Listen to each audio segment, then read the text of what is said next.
बिस्मिल्लाहिर्रहमानिर्रहीम। अस्सलाम वालेकुम। Doctor Asia Habib, associate professor and consultant gynecologist at Rehman medical institute Peshawar. Miscarriage चाहे एक हो या एक से ज़्यादा, हमेशा बहुत पेनफुल सिचुएशन होती है। पेशेंट्स जो हैं वो इमोशनली काफ़ी अनस्टेबल हो जाते हैं। बहुत ही डिवास्टेटिंग सिचुएशन होती है पेशेंट के लिए भी और डॉक्टर के लिए भी। और हमेशा पेशेंट अपने आप को ब्लेम कर रहे होते हैं। फैमिली का प्रेशर उनके ऊपर बहुत ज़्यादा होता है। फैमिली की तरफ से बार बार ये कहा जा रहा होता है कि आराम नहीं करती थी, रेस्ट नहीं लेती थी, खाना ठीक तरह से नहीं खाती थी, सीढ़ियाँ चढ़ती थी, ट्रैवल कर रही थी। ऐसे बहुत सारी चीज़ें हैं जिनको लेके पेशेंट को ब्लेम किया जा रहा होता है। और पेशेंट खुद भी बहुत ज़्यादा कॉन्शियस होती है कि ऐसा क्या हुआ जिसकी वजह से मिसकैरेज हुआ। और फिर सबसे जो इम्पोर्टेंट बात ये कि उनके अंदर एक खौफ, एक डर सा बैठ जाता है कि आइंदा जब मेरी प्रेगनेंसी होगी तो दोबारा से मुझे मिसकैरेज ना हो। तो आज की वीडियो में इसी पे हम बात करेंगे कि वो कौन से फैक्टर्स हैं जिनको लेके आप मिसकैरेजेस से अगली प्रेगनेंसी में बच सकते हैं। सबसे पहले हम बात करते हैं मिसकैरेजेस की जो बुनियादी वजूहात हैं। पहले भी इस पे मैंने वीडियो बनाई है। मिसकैरेजेस स्पेशली जो फर्स्ट ट्राइमेस्टर मिसकैरेजेस या अर्ली मिसकैरेजेस जो होते हैं, उनकी जो मेजॉरिटी ऑफ द पेशेंट्स में जो उसकी वजह है, वो होती है क्रोमोसोमल एब्नॉर्मैलिटी। यानी कि बच्चा ठीक तरह से बन ही नहीं पाया। ठीक है, या तो अंडे में या स्पर्म में कोई मसला था जिसकी वजह से हेल्दी प्रेगनेंसी नहीं थी। ऑल्दो वो इम्प्लांट तो हो गया, लेकिन फिर नेचर ये डिसाइड करती है कि जो बच्चा ठीक नहीं है तो उसको मिसकैरी होना चाहिए। और ये भी मेरे मेरे ख्याल में एक अल्लाह की ब्लेसिंग है कि जो बच्चा ठीक तरह से बना ही नहीं है, अगर वो किसी तरह से आगे जाके बड़ा हो के डिलीवर भी हो जाए और उसमें बहुत सारी अगर एबनॉर्मैलिटीज़ हों, तो ऐसे बच्चा को फिर पालना भी तो एक बहुत बड़ी आजमाइश ही होती है। सो ये नेचर डिसाइड करती है कि जो बच्चा ठीक तरह से बना ही नहीं है, उसको अबॉर्ट हो जाना चाहिए। अब वो वाले तो ये वाली चीज़ तो आप you can't prevent it, no one can prevent it. इस चीज़ पे तो बात करना का कोई फ़ायदा ही नहीं है, इससे हम नहीं बच सकते। जो प्रिवेंटेबल कॉजेज़ हैं वो ज़्यादातर उन केसेस में हैं जहाँ पे अंडा और स्पर्म जो है वो हेल्दी हों। अगर वो हेल्दी प्रेगनेंसी होगी तो कुछ ऐसी चीज़ें हैं कि जिनसे आप लेके एहतियात लेके आप काफ़ी हद तक उन मिसकैरेज से बच सकते हैं। एक और इम्पोर्टेंट पॉइंट यहाँ मैं बताना चाह रही हूँ कि हमेशा जब मिसकैरेज होता है तो फीमेल को ही ब्लेम किया जाता है। हालाँकि जब भी हम बात करते हैं कि प्रेगनेंसी की, तो उसमें कंट्रीब्यूशन मेल और फीमेल दोनों का होता है। यानी अंडा और स्पर्म मिल के ही बच्चा बनता है। तो ज़रूरी नहीं है कि जो बच्चा मिसकैरेज हुआ है तो उसमें वो सिर्फ़ अंडा ही कमज़ोर था, स्पर्म भी कमज़ोर हो सकता है।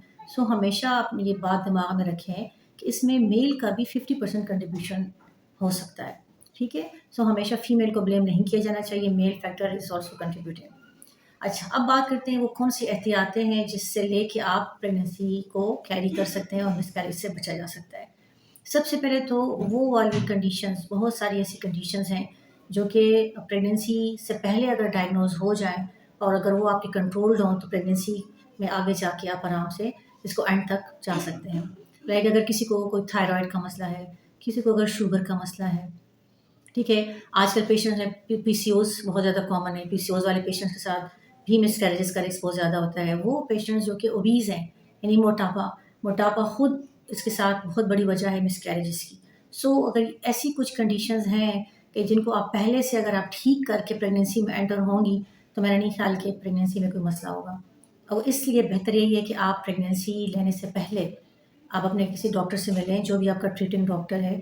अगर आपकी शुगर है, थायरॉइड है, पीसीओएस का कोई मसला है, ओबेसिटी है, तो अगर आप इन चीज़ों को पहले से कंट्रोल करके और फिर प्रेग्नेंट होंगी तो काफ़ी हद तक आप मिसकैरेज से बच सकती हैं। और ऑब्वियसली फिर हम रिकमेंड करते हैं कि आप प्रेगनेंसी से पहले अपने ये सारे टेस्ट वगैरह भी करवा लें, ताकि अगर आपको पता नहीं है और अगर पता है वो तो ठीक है, डेफ़िनेटली आप डॉक्टर के पास जाएँगी और उनको ऑप्टिमाइज़ कर लेंगी। लेकिन अगर आपको सिरे से पता ही नहीं है, कभी आपने चेकअप ही नहीं कराया और फिर प्रेगनेंसी के दौरान पता चलता है, तो अक्सर फिर कोई ना कोई मसला बन जाता है, प्रेगनेंसी के दौरान मिसकैरेजेस हो जाते हैं।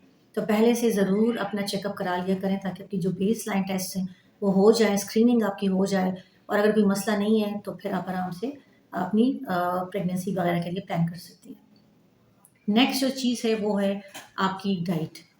बहुत सारी रिसर्च अभी आजकल इस पे चल रही है। डाइट का बहुत ज़्यादा इम्पोर्टेंट रोल है मिसकैरेज की प्रिवेंशन में। बहुत सारी स्टडी से ये प्रूव हो चुका है, वो लोग जो कि ऑर्गेनिक डाइट लेते हैं, जो कि अपनी डाइट में फलों और सब्जियों का इस्तेमाल ज़्यादा रखते हैं, डेयरी प्रोडक्ट्स का इस्तेमाल ज़्यादा रखते हैं, उनमें मिसकैरेजेस का रिस्क बहुत हद तक कम पाया जाता है, बनिस्बत उन लोगों के जो कि प्रोसेस्ड फूड का इस्तेमाल करते हैं। سو پروسیس فوڈ کے ساتھ فرٹیلٹی کافی حد تک کم ہو جاتی ہے، اور یہ میل فیمیل دونوں کے لیے ہے، ٹھیک ہے؟ تو آپ اپنی ڈائٹ میں پروسیس فوڈ کا استعمال بہت کم رکھیں، آرگینک ڈائٹ کی طرف جائیں، پھلوں اور سبزیوں کا استعمال زیادہ رکھیں۔ اب کتنا زیادہ، جو منیمم ریکوائرمنٹ ہے کہ کم از کم آپ دن میں 2 سرونگس جو ہیں وہ سبزی یا فروٹس کی ضرور لیں۔ 2 سرونگس per day is a must. اگر آپ یہ اپنی ڈائٹ میں شامل کریں گی تو ہوپ فلی آپ کافی حد تک جو فریش ڈائٹ کے اندر، جو فریش سبزیاں اور فروٹس کے اندر جو اینٹی آکسیڈنٹس پائے جاتے ہیں، یہ اسپرم اور ایگ کی کوالٹی کو امپروو کرتے ہیں اور کافی حد تک مسکیریج سے بچا جا سکتا ہے۔ سو آپ اپنی ڈائٹ میں پروسیس فوڈ کا استعمال کم رکھیں۔ اب وہ لوگ جو کہ بہت زیادہ پروسیس فوڈ لورز ہیں، ان کے لیے یہ ہدایت ہے کہ اپنی ڈائٹ میں 80% جو ہے وہ آرگینک پہ آئیں، اور 20% چلو ونس اے ویک اگر آپ لیتے ہو تو ویل، اس سے زیادہ آپ نہ لیں تو بہتر ہوگا۔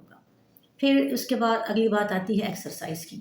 اب ایکسرسائز کو اکثر لوگ بلیم کرتے ہیں کہ چل پھر رہی تھی، بھاگ دوڑ رہی تھی تو اس کی وجہ سے مس کیریج ہوا، ایسا کچھ بھی نہیں ہے۔ ایکسرسائزز جو نارمل سی واک وغیرہ ہے، بہت زیادہ جو اسٹرینوس ایکسرسائز، جو ہیوی ایکسرسائزز ہیں وہ ہم ریکمینڈ نہیں کرتے پریگنینسی کے دوران، لیکن نارملی آپ چل پھر سکتے ہو اگر آپ کی پریگنینسی کمپلیکیٹڈ نہیں ہے، اس میں باقی کوئی ایشو نہیں ہے، تو آپ اپنے ڈاکٹر کے مشورے سے بالکل آپ واک کر سکتے ہیں ڈیلی، لیکن آپ نے ہیوی اور ایکسرشنل ایکٹیویٹیز آپ نے نہیں کرنی، اور اسپیشلی وہ والے لوگ جن میں ان کی جو بچےدانی کا منہ کمزور ہوتا ہے، جس کو ہم سروائیکل انکمپیٹنس کہتے ہیں، وہ والے پیشنٹس کے لیے ہم بیڈ ریسٹ ریکمینڈ کرتے ہیں، اور زیادہ جو ہے وہ ایکسرشنل ایکٹیویٹیز ان کے لیے نہیں الاؤڈ۔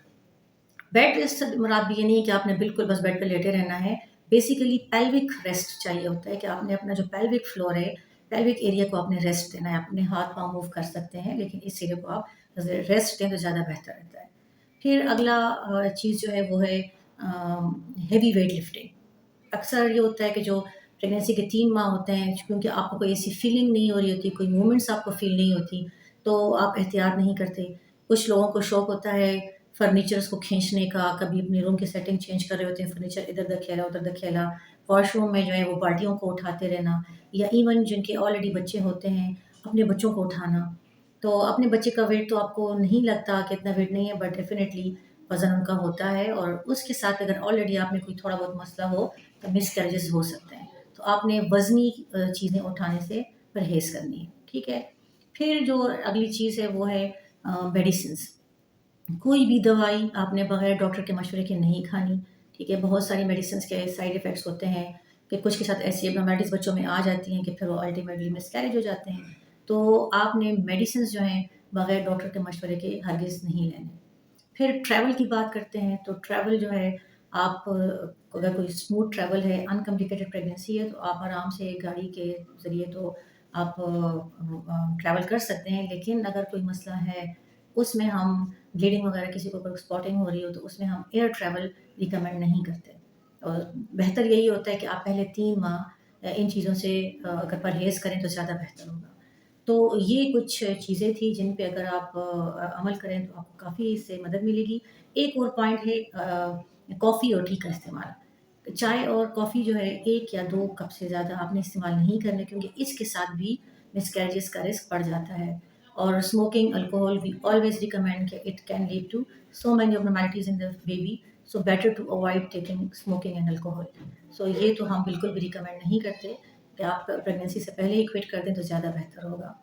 اور یہ ساری کچھ ضروری ہدایات تھیں، اگر آپ ان پہ عمل کریں گے تو hopefully you will get benefit, اور کافی حد تک ان چیزوں سے بچا جا سکتا ہے۔ پھر جن لوگوں میں کچھ پرابلمس ہوتی ہیں تھوڑی بہت، تو جب وہ اپنے ڈاکٹر کے پاس آتے ہیں تو بہت ساری ایسی سپورٹیو میڈیسنز ہوتی ہیں، جس طرح پروجسٹرونز ہوتے ہیں جو کہ ہم پیشنٹس کو اورلی یا پھر لوکلی اپلیکیشن کے لیے دیتے ہیں۔ کچھ اور بھی چیزیں ہیں جو کہ ڈپینڈ کرتا ہے کہ اس کے مس کیریج کی وجہ کیا تھی، تو وہ پھر ہم ساتھ ساتھ پیشنٹ کو گائڈ کرتے رہتے ہیں، لیکن یہ کچھ وہ تھی جو کہ آپ کے پارٹ کی ہیں، جن کو اگر آپ ان پہ عمل کریں گے تو کافی حد تک آپ مس کیریج سے بچ سکتے ہیں۔ پھر باقی اگر کوئی ایسی آپ میں کوئی ریزن ہو تو وہ پھر ڈاکٹر اکارڈنگلی مینیج کر لیتے ہیں، اور آپ کو ساتھ ساتھ میں گائڈ بھی کرتے ہیں، اور آپ کے لیے وہ ساری جو ٹریٹمنٹس ہے وہ آپ کے ساتھ ڈسکس کر لیتے ہیں۔ تو اگر آپ کو میری ویڈیو اچھی لگے تو ضرور لائک اور سبسکرائب کیجیے گا، اور اگر آپ کے کوئی کویشچنز ہوں کوئی بھی اس طرح کے مس کیریج سے ریلیٹڈ تو آپ ضرور کامنٹ باکس میں پوچھیے گا، I will try to answer. Thank you so much.